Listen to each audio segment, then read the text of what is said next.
Alright mga bogs, magandang araw. So magluto tayo ngayon ng perfect sa tagulan ng kinamatisang native na tilapia. Bawo sa bahaw. Alright. Yan po yung native na tilapia. At syempre lilinisan na natin. Ayan.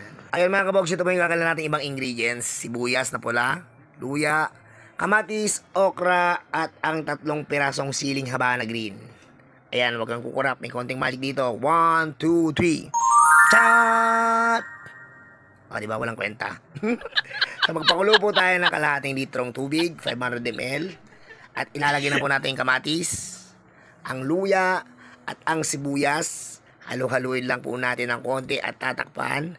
At pagkulo, lagyan po natin siya pampalasa, lagyan natin ng patis. Pwede namang asin, tsaka bagoong, pero mag-strip ko lang yung patis.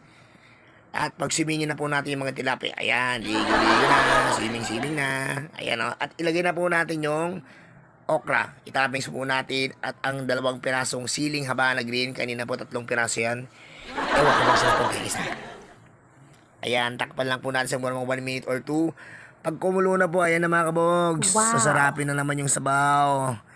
Gimas bagas yot. Ayan na, malasa po kasi yung tilapyang native. Compared po sa managkalang tilapia yung na tilapyang arroyo. O tara mga bogs.